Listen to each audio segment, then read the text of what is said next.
for coming to our 9th annual youth conference. May Allah reward you all for coming to this blessed gathering today. May Allah increase us in Iman and grant us a place in Jannatul Firdaus. Ameen. The main focus of our youth group is to bring our youth back to the masjid and to unite our community with one thing that we commonly all share, which is al-Islam. Also, our objective is to reduce and stop violence amongst our youth and to promote brotherhood and sisterhood amongst Muslims in our community. The theme of this year's conference is recurring challenges. We have chosen this topic so that we can help our Muslim community combat different challenges that we face on a daily basis on a road towards worshipping Allah subhanahu wa ta'ala. Today we have 4 speakers, beginning with Sheikh Kamal al-Mekki, will be beginning right now, Sheikh Abdul Bari Yahya, Ibrahim Downey, and last but not least, Saeed Ragi, who will be coming later on tonight. I hope we all benefit from our speakers and the knowledge that they will share with us. Without further ado, and now I will ask the Sheikh to begin his lecture, inshallah. Let me know. Yeah, just continue. Yeah, inshallah. Assalamu alaikum wa rahmatullahi wa barakatuh. Wa alaikum assalam. Me? Okay. Bismillahir Rahmanir Rahim. Alhamdu Lillahi Rabbil Alameen. Wassalatu wassalamu ala Rasulillahi al-Amin. Amma ba'd. The topic of the lecture that I have to give is the topic of the lecture I have to give is strengthening one's memory. Strengthening one's memory. Okay. You know what? The only thing about this setup is I can't interact with you now. I just see blackness and 2 lights on my face. But I wanted to really find out from you if you really care about your memory. Maybe I can see some hands. Who cares about? Now, be honest now. Don't just say Alhamdulillah. Who really cares about their, strengthening their memory? Could you put your hands up? Okay. So I see a few people. Okay, that's good. So people care about strengthening their memory. Because I'm just thinking, do youth really care about things like that? More? All right. All right, so it's good to see that some of you do care about that. That's good. What is memory? If you were closer, I would ask you to tell me what it is. But since you're so far, I'll just answer my own question. So let's just say it's just your ability to retain information. How about that? Just to make it easier, your ability to keep information here so you can pull it out later on. There are really 2 types of memory, really, in the brain. There are 2 types of memory that you store. There is long-term memory and there's short-term memory. Obviously, the one we want to talk about today is long-term memory. This is the kind of memory where you sit down and you purposely memorize something, either it's ayat from the Quran or a hadith or something from your science book for a test or an exam that you have. So you're making effort to store it in a place where you can get it again in the future. In the near future, maybe beyond that. Now, is also the same type of memory that you use to remember your address and phone numbers and things of that sort. But now, of course, there's also short-term memory. This is a place where the things that you see that you don't really need to keep for long, it goes there temporarily. For example, let's say you have a phone book over there and you need to make a phone call. So you go look at the phone book, you get the number. What do? You repeat it to yourself a few times. By the time you come here, you still remember it. It's part of your short-term memory. You still remember it. But then at night or 3 days later, you don't remember it anymore. Why? Because you stored it in your short-term memory. Someone's having a good time over there. I wish I was there, huh? All right. So this is short-term memory, long-term memory. And have you ever experienced what they call déjà vu? Anyone experienced that? Yeah? And it's kind of basically when you see a scene or something and you've seen it before. And you keep telling yourself, what was this? Was I like a bird in another life? We don't believe in that stuff, right? So how do you explain that? And one of the best explanations we found is they tell you that, usually the things that you see while you're driving, the color of the car in front of you, it goes into your short-term memory. But 2 days later, you don't remember what the color of the car in front of you was, what the license plate was, because it's erased immediately. So they say that when you see something, instead of going to the short-term memory, by mistake, it goes to the long-term memory. And so you feel that you've seen this before, because you have a memory of this before. But it's just like an electrical mistake in the brain, where you just see something, instead of going to short-term memory, it goes to long-term memory. So that's kind of the phenomenon behind that. I need to speak louder still? Okay. A little bit more, I'm going to be having this for breakfast. So, okay. So now the other thing is, what's the golden age of memorization? You know, anyone know? Who can tell me when it ends? Naam? Somebody yell something out. 60? Oh, 40? No. No, the golden age. You can memorize the Quran until 60. I know of a sheikh, he memorized the Quran in his 60s. 12? No. Alright, stop guessing. I thought somebody maybe has read something. They tell you the golden age is basically from whatever you... Khalas, we're done with that segment.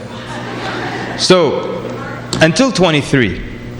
That's the golden age. From whenever, 3, 4, 5 years old, until 23. That's the golden age. You can still keep memorizing, your brain still works beyond that, but this is the golden age. So those of you who haven't reached that age yet, take this opportunity. But let me ask you this, what are you here in the audience, what are you trying to memorize? Quran? Anyone trying to memorize anything else? No? Anyone just trying to generally improve their memory? You know, when you get directions, you stop and ask someone for directions. He goes, at the next light, it's called this street. Make a right, and then you'll see another road called this. Make a left. You say, thank you. By the time you roll up your window, you forgot everything. Right?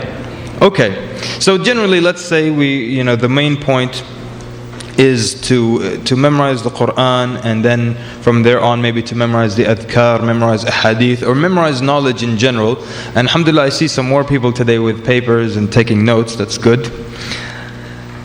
Why memorize anything? And the scholars say that the thing about true knowledge is it's in the head. True knowledge is in the head. So if I would have lost my notes for this lecture today, I'll just have to come here and sing you a song, maybe dance or something, that's it. Because true knowledge is up here. There was a story of a man who went to copy this book. So he went and he traveled a long way through the deserts, and he sat down for months. He was copying this book. And then on the way back, he's got his copy now. This is way back then. They didn't have printing presses and copy machines. So he copied it by hand, the whole book. On the way back, their caravan was stopped by a bunch of highway robbers. So the guy asked him, what do you have with you? He said, look, take everything I have. Take clothes, take my money and everything. But I spent the last year writing this book, copying it. That's all that I came for. So just leave me the book. So the gang leader, he said, you spent your whole year writing this book? What if I just take it from you right now? And he took it from him. So the guy was a bully basically, but he learned the lesson that the knowledge should be up here and not just in notes. I'll tell you of a really weird man that we met in Virginia, in the United States. This guy, a friend of mine was talking to him, and he noticed the man thinks of himself as a scholar, and he is below average in his knowledge, but he was talking like he's the scholar of the ummah. So my friend just wanted to test him because he was speaking a bit strange. He said, so are you telling me you have more knowledge than the scholars of Islam before, from Ibn Taymiyyah and so on and so forth? He said, yes, of course I have more knowledge than them. He said, how is that? He said, because you can ask me any question, I can go look it up. So mashallah, that's what a scholar is. So I can say, ask me any question in the world, I'm the world's most knowledgeable man in any topic. Even if it's medicine, you ask me a question, just wait here. And then I go home, I look it up and I read books and I come back and say,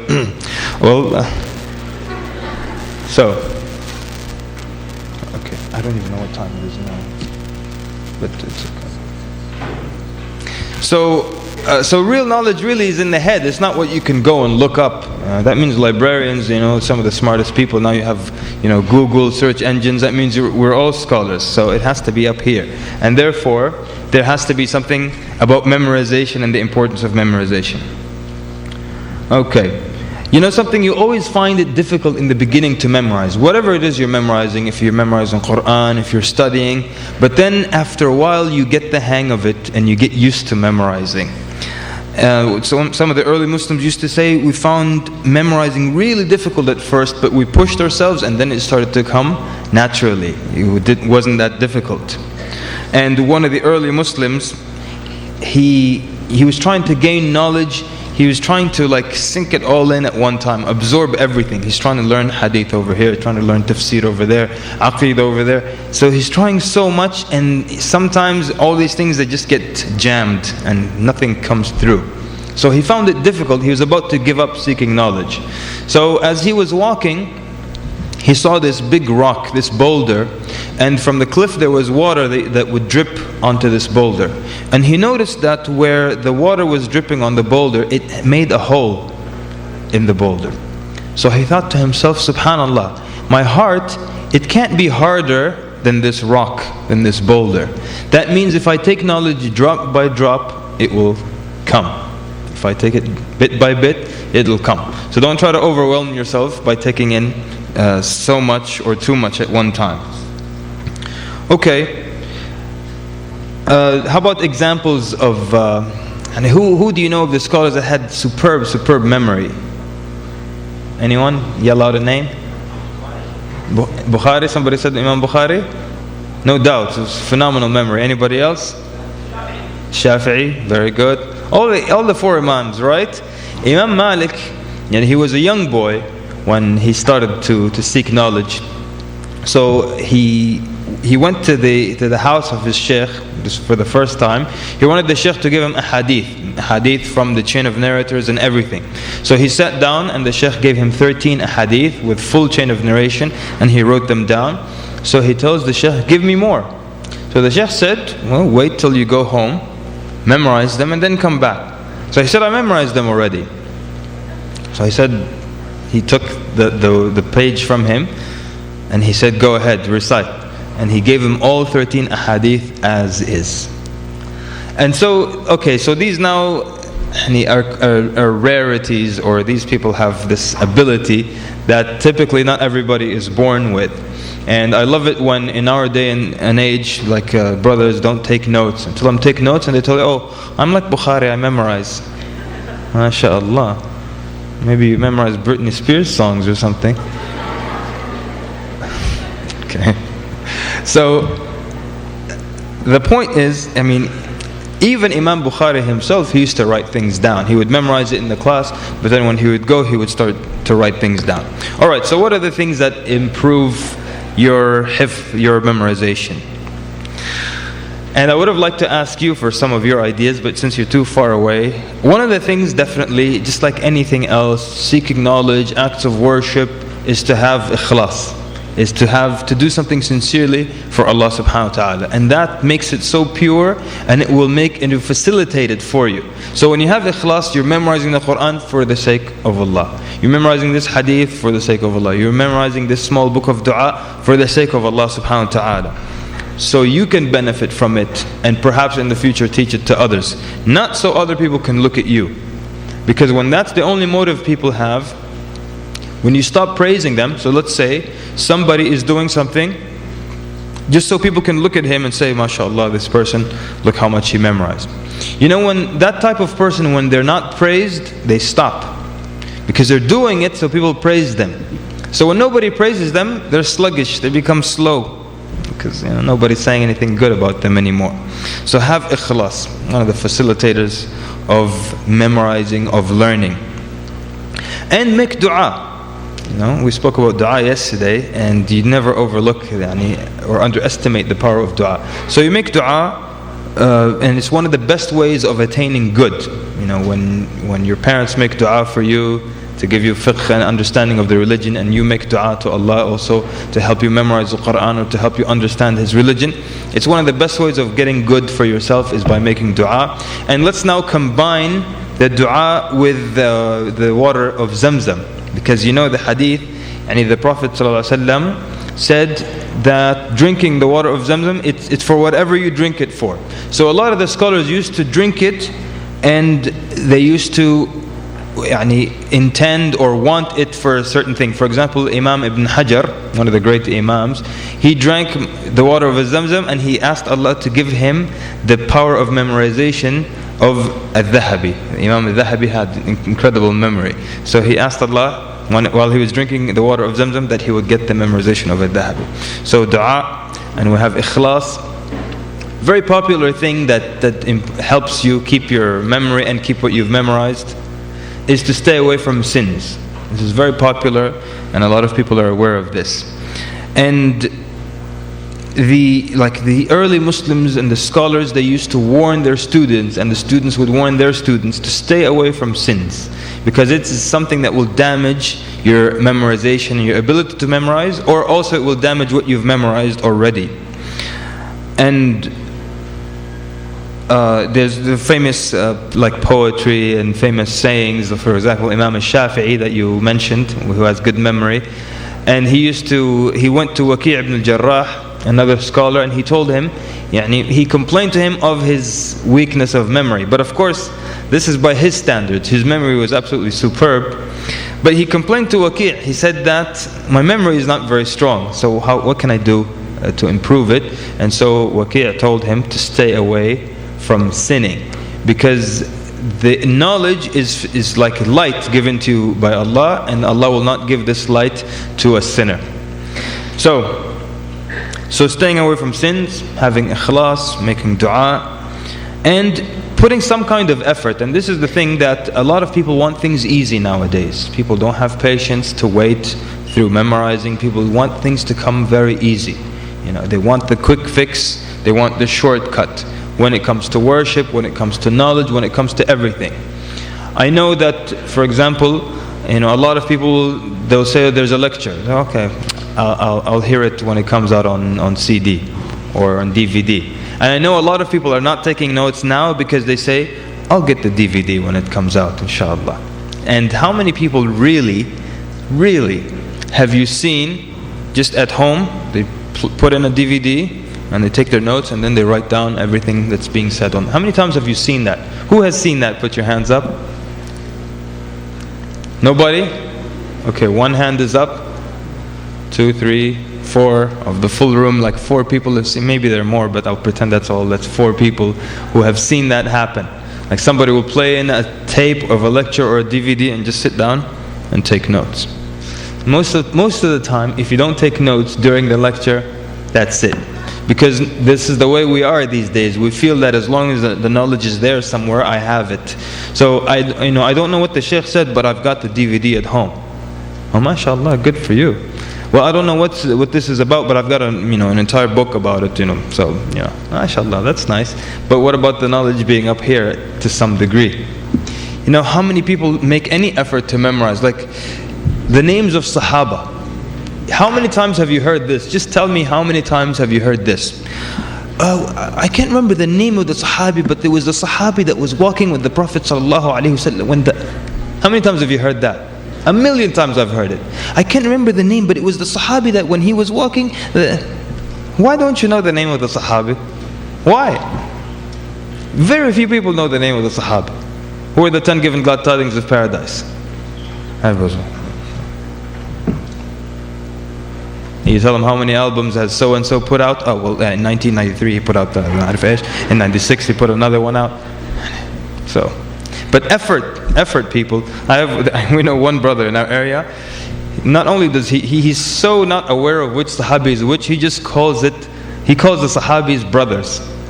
Yeah, what's the hadith with the brother who asked the Prophet ﷺ? He said, okay, that's the best respect we could come out with. All right, طيب. So putting some kind of good effort into memorization, and generally into learning as well. Choosing the good times, and this is different for certain people. For some people, it's better for them to start memorizing after Fajr. Some people at night before they go to bed. Some people like during midday. That's when their brain is at full function. So, and there isn't a formula here. Whatever works best for you. So those of you who are memorizing the Quran, you've probably recognized that there are the times that work best for you, and there are ways that work best for you. So whatever time is most effective for you, you make an effort to keep that time free. No one distracts you at that time, no phones, nothing to distract you, because this is the time that's best for your memorization. And some people also, the physical position they're in helps them with memorization. And of course, as you know, there's a huge relationship between the position of your body and the mental condition, or even the spiritual condition that you're supposed to be in. Right? If somebody hangs you upside down and says, memorize, well, you can still read, your eyes are still following the words, but it doesn't help you memorize because it's an awkward position. Some people, it's better for them, they prefer to pace back and forth while they're memorizing, while they recite out loud, if it's a book of hadith or ad'iyah or ayat, or even you're studying for your exams, so they keep walking back and forth, saying things out loud. Some people prefer to sit down. Whatever works best for you, there isn't a specific formula here. If you're memorizing the Quran, the scholars recommend that you keep like one print or one copy. Everyone familiar with this? How like sometimes you know that the verse number 10 is at the bottom of the surah and you can see it while you're reciting. But if you use a different one every time, and every time it's in a different place, you don't have one clear image of where it is. And so it assists you to memorize by keeping just one copy that you use, or one manuscript that you use. Another thing is to not stop, because when you stop, you lose momentum. You always find that this young man was memorizing Quran progressively. He memorized 3, 4, 5 ajza, and then he stopped going to the school, or he stopped memorizing. Now, when you stop memorizing the Quran, not only do you not move forward, but what happens really? You move backwards, right? The Prophet sallallahu alaihi wasallam. Everybody awake or what? It's too dark in here, I think. Talking to myself. Okay. So the Prophet ﷺ was describing that the Quran will escape from you, but he compared it to which animal? Yeah, the camel. Yeah, raise your voice a little bit. He compared it to the camel. Why did he compare it to the camel and not to a horse? Which is faster, the horse or the camel? A horse is faster. So why didn't he describe that it's like a horse, that it will run away? Because the camel, by its nature, it's an unruly animal, and it doesn't like to take orders, or sometimes it doesn't recognize its owner, or at least submit to its owner. So he described it to an animal that by its nature wouldn't mind running away and escaping from you. So you stop memorizing, not only do you lose momentum, not only do you not move forward, but you actually find that you have moved backwards and you forget some of the ayat that you memorized. So don't stop. And when you memorize something, you repeat it or you review it. You repeat or you review. Because if it just sits there, it might start to disappear. Even if it's not Quran, it might start to disappear. That's why you have some of the scholars, like for example Imam al-Zuhri rahimahullah, he used to repeat his ahadith. So he would learn and memorize a hadith, then he would come home and he would tell the servant girl the hadith. So the servant girl, she's sitting there, young girl, she wants to play or she wants to work, and he's telling her, حدثنا فلان عن فلان, and then she's just listening to him. And when he would finish, she would tell him, why are you telling me this hadith? What should I benefit from this? And he would tell her, I just wanted to repeat it to somebody. Some of the students of knowledge before, they would just stop kids in the street and stop them and tell them the hadith, just to repeat it so it stays in their mind. So you repeat it. And something very important is that you act upon it. And this is very important. We're going to look at that later on in more detail, inshallah. You act upon it. For example, you memorize the book of dua, right? So dua for travel, the dua for entering the house, leaving the house, entering the masjid.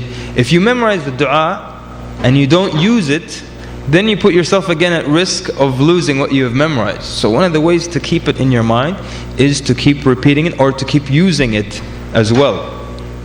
If you've heard of some of our contemporary scholars who have memorized like books or volumes upon volumes of books, they review these books to keep it in their memory, to keep it fresh. They review these books. And some of them have a phenomenal memory. And like I said, part of that, some of it maybe is attainable through practice, but some people are just, mashallah, beyond normal. There was one scholar, and there's a teacher at a university, and he was looking for a specific word in Arabic, and he couldn't find it in some of the largest lexicons. He couldn't find this word. So there was an older sheikh, he went to him, and he asked him this word. He said, you will find it in the book of such and such, and in the volume number this, page number that. He tells him by volume, by book, and by page number. He said, I went and got the book from the library, and then I came back to the sheikh. This is a true story. And he said, okay, so what about this word? He said the sheikh said, he repeated from his memory everything that was in that page. And I had the page open in front of me, and the sheikh was saying from his head everything that as we were following along. So I said to the sheikh, Ya sheikh, I think you probably reviewed this book today, this morning. So the sheikh said to him, this is stuff that we memorized when we were 17 years old. Memory stayed with him all that time. Okay. What else helps memorize? Somebody yell something out. Not an insult, but something that helps memorize. Naam? Dua. You said dua, good. Something that I've been mentioning it here and here, but I didn't say that this is something that helps your memory. This is something that okay, this is a very clear hint now. It's something that you memorize and it helps memory. Somebody said it. Quran. Yeah? I mean, part of training yourself to memorize, through memorizing the ayat of the Quran, that's the training in memory. And then once you memorize the Quran, does it make it easier for you to memorize other things? Yes, you've probably seen that. You've probably seen a lot of young huffaz, they memorize the Quran, and after that they memorize the book of Bukhari, for example. Or they memorize the fortification of the Muslim, the whole thing, every dua in it. So why is it that you always find this, once they memorize the Quran, they have this excellent ability to memorize other books? Why do you think? Probably the Quran does something, right? To your noodles up here. Helps you memorize. And actually there's a study that was done in 2000, the year 2000, in the University College of London. And they did this experiment with the taxi cab drivers. They did the brain scan on them. And I don't know if you know this, but in Britain, or like in London, they have two kinds of cabs. There's that black ugly car you've probably seen in the movies, extremely ugly car. That's the taxi cab. And then they have other taxi cabs with regular cars. The black one is the more expensive one. You find that downtown, and it's extremely, extremely difficult to pass the test. The last time I was in London, a taxi driver, not the black one, he was telling me that they make much more money than we do. I said, well, why don't you get one of those ugly black cars? He said the test is unbelievably difficult. It's so difficult. I mean, they could ask you any two questions from about 400 possible roads that you can take. But you have to know exactly how to get there, and how far it is, and how long it would take, and estimate the fare as well. And they could ask you for the smallest little street that you're not aware of, but you have to know it like the back of your hand. It's a very difficult test. So, rightfully so that they would do the brain scan on these people. So they did this brain scan on 16 different cab drivers. And they discovered that the hippocampus, okay, I'm not talking about a large mammal at your university. The hippocampus is the part of the brain that stores long-term memory. They noticed that the hippocampus in these cab drivers was more developed and larger, or the back end of it was larger than in controlled, meaning regular other people, non-cab drivers. So the study was like an indication that perhaps the act of memorization, it changes the brain structure and improves your brain and your general ability to memorize.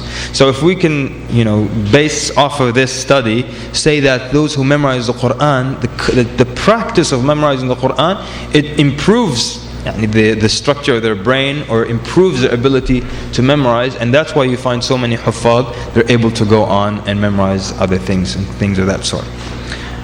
There was one of the famous ways, or it's considered the best way to memorize anything, is through repetition. Repetition. One of the best ways to memorize until today is just to keep repeating something until you memorize it. And you've probably had maybe a study partner where it takes you a while to memorize, and they've already memorized it. But you know what? Usually, what happens? The shorter it takes you to memorize something, more or less, the quicker you forget it.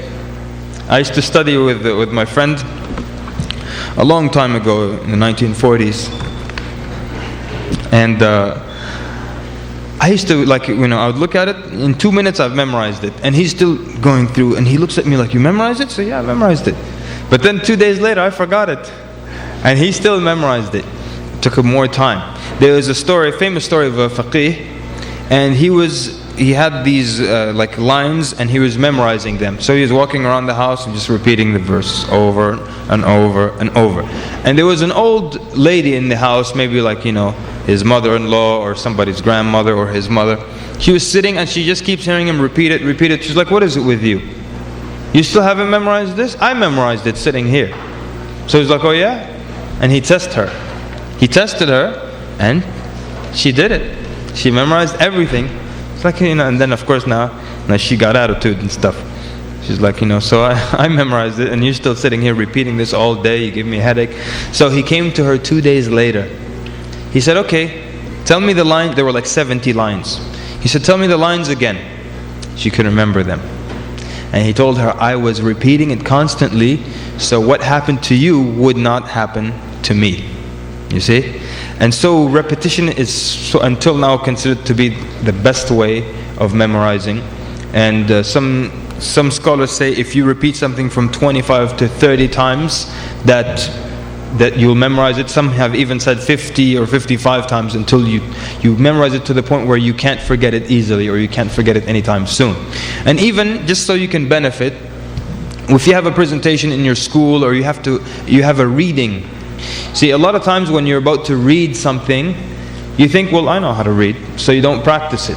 And then you come on in front of the mic and you're like, and the faqih was repeating the old woman, because the flow is not there. You notice the newscaster, when they read, well, now they don't do that anymore, but in the good old days when they used to read, they could look up for a while and they could keep saying what they're reading from their head. Why? Because they've semi-memorized it. So they tell you to present something well, you have to read it at least 25 times. 25 times. You have almost memorized it, and it comes so naturally. Even if you lose your spot on the page, it's still in your head. So that's just as a beneficial point for you. But you memorize, it's one of the best ways, so you don't forget, and it's one of the best ways to remember in a way that it doesn't just evaporate a few days later. Because now, especially in our day and age, there's so many things that are competing for your attention. And to sit down and memorize, this is something that's kind of difficult now. Why? We're used to everything being fast-paced. Everything has flashing lights and sounds and music with it. And so you have to sit down and keep repeating something. It's very difficult. That's why so many kids have, ADD these days. It's not funny. I don't know why you're laughing. Really, so many kids have ADD because they can't sit still for a minute. They want to see images. They want to see commercials and Tricks the Rabbit, and they want to see stuff. They can't sit down and be quiet. So things are competing for your attention now, and there's TV and there's internet, and it's constantly. And now we're training kids so that their brain does. There's video games. I forgot to mention that. And you see, in one part of the world, you think that nobody plays video games.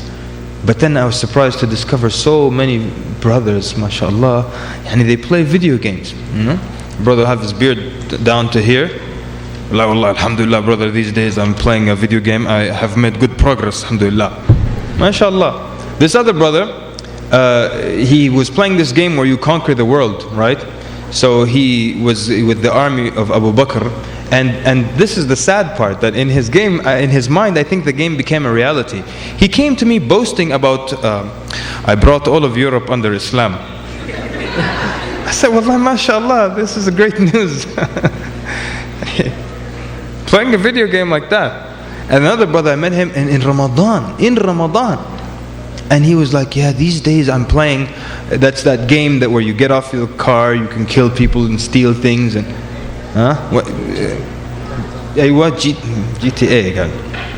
So in Ramadan he's playing that. He got his beard up to here. He's playing Grand Theft Auto. After Taraweeh he's like, okay, where was I? Oh yeah, I was robbing this store. Okay, let me finish. See, the sisters are laughing, but the brothers are not. What could that say? Brothers have the game on pause right now at home, huh? When they go home and say, okay, akhi, astaghfirullah, brother Kamal said, don't rob the store, so I'm just going to get back in the car and drive around town.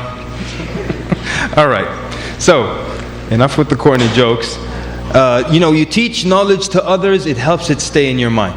One of the best things for you to learn is to teach others. No doubt. One of the best ways for you to learn is to teach others, because you sit and you gather so much information and then you write it, and so much happens when you write something down. I had a teacher in 6th grade, he used to make us write the entire science experiment out and then give the results. And so we just wanted to copy it or copy and paste it. No, you'd have to handwrite it. And he used to always say, so much happens when you go through this process of writing something down, and so much happens up here. So Ali radiallahu anhu, he used to compare knowledge and money.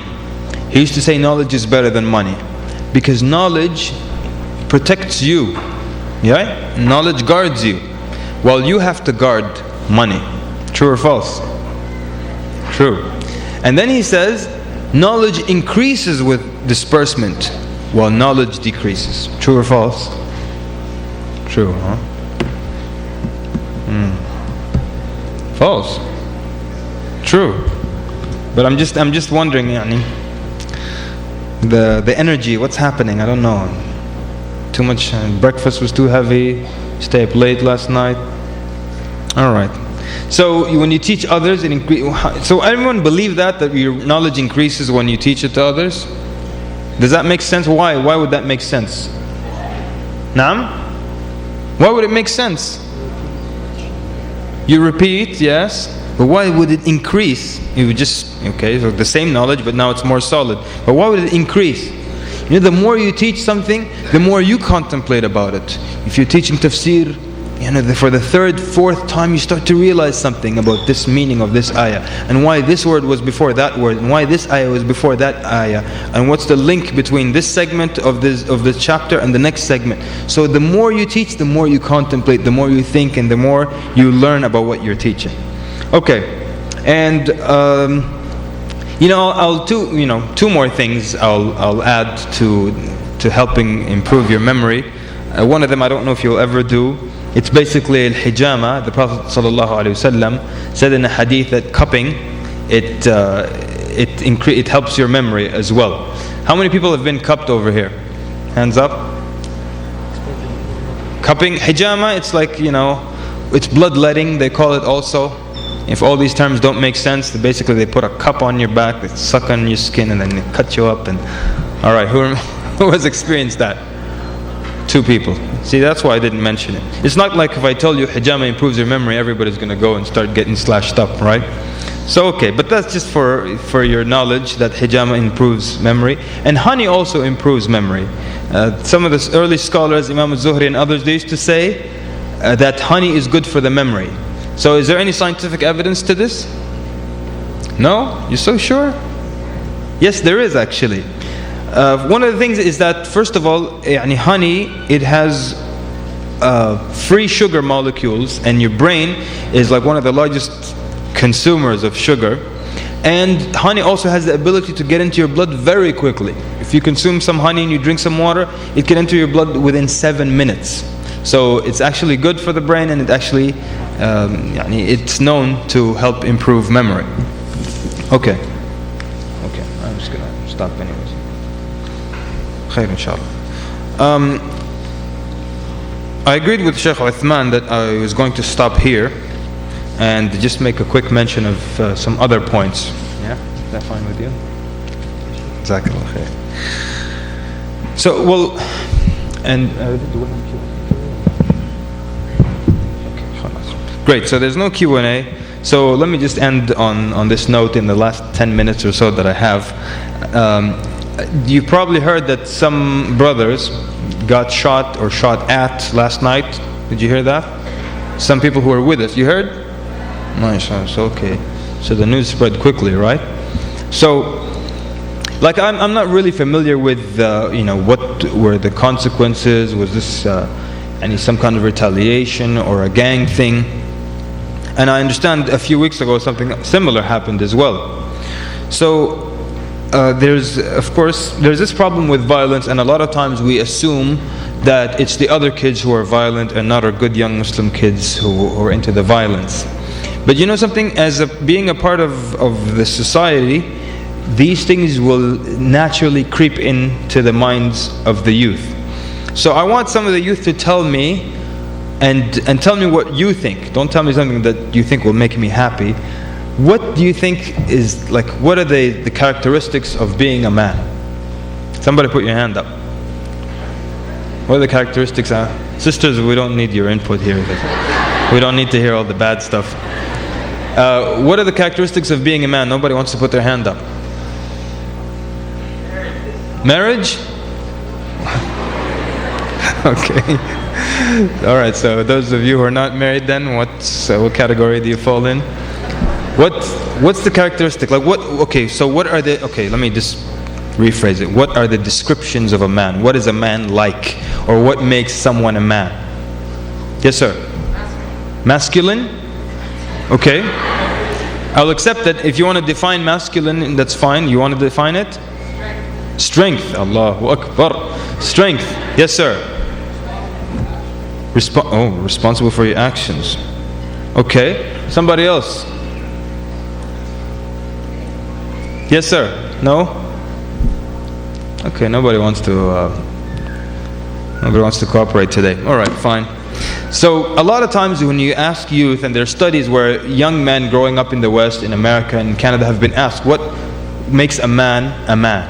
And usually you hear things about being strong. They do use that word. They say strong, they say power, they say aggressive, they say all these things that are generally violent or aggressive things. And this is how they define themselves, that to be a man you need to be like this. And that's why in school they look at the sports guy, the jock, the guy with the broad shoulders, that he's more of a man than the guy that's usually end up stuffed in a locker somewhere, or the nerd or the geek,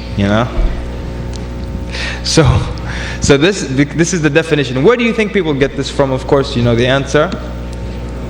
From the media, from television, and from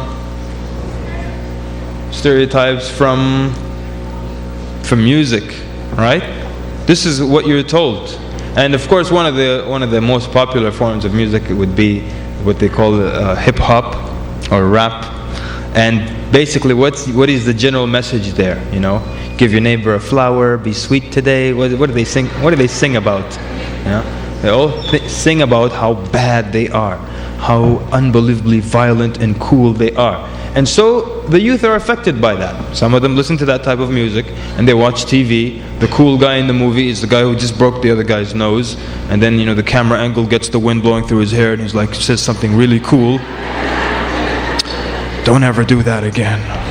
Oh, MashaAllah, you're so courageous. This is the problem though.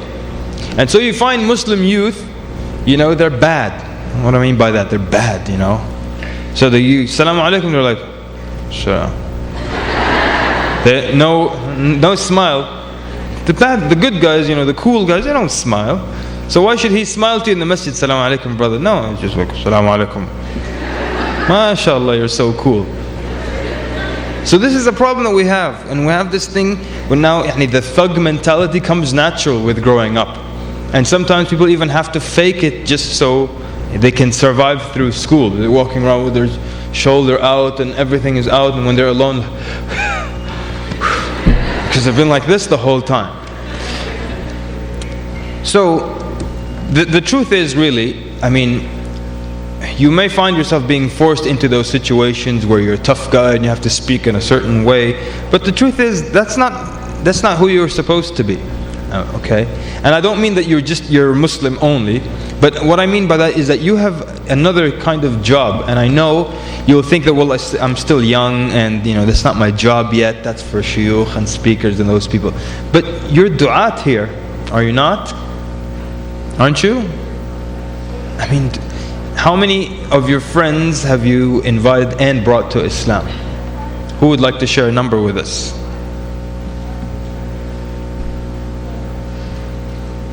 Sisters, maybe? Are you telling me this room, how many people are in this room? 500. 500. And 500, a lot of them are Somalis, so, I consider that good quality, inshallah. That's how I feel, So if a bunch of Arabs and stuff, I'll be like, whatever, I'm just saying that. If you were Arabs, I'd be like, Arabs, But seriously, are you telling me 500 people and no one here invited anyone to Islam? Maybe you were taught that this is the job for those du'at. The imam of the masjid can do that. Oh, one sister, where is this? Where is this? MashaAllah. And another one? 2, 3. How come these hands start coming up now after I reprimand everybody? 5 from the sisters. Brothers? 6. We got one brother. 2, 3. What's happening over here? I know you guys are honest, but just suddenly like, oh, I remember those 5 I gave jihad to yesterday. Okay, fine. Oh, I know. Jazakumullah khair. I know you're being humble. Barakallahu fikum. But in this position, put your hand up so we can see what the situation is. But in the last 5 minutes, really you're du'at. I mean, I know some 15-year-olds and 14-year-olds who bring their friends into Islam. They're friends from high school. Or middle school, instead of just hanging out and just playing games all day, they call them to Islam. So the problem is when you think you're a thug, you're approached by another gang in the school. So what do? So this is instead of Islam saying, well, we're du'at, we can call them to Islam. You think, oh, well, we're Muslims, we have to stand together, so we're going to call our own gang. And you will have the Amir of the gang. This is now, the Islamic response to gang violence is we start our own gang. We're going to call it the Mukabbirin or whatever you want to call it. And we have the Amir over here. And our gang colors, we all wear the kufi. And so what happens? You have now plenty of beef between you and the other group. And that's all it becomes. Don't think that I'm trying to put blame on someone who got injured. But du'at, there's different ways to deal with things.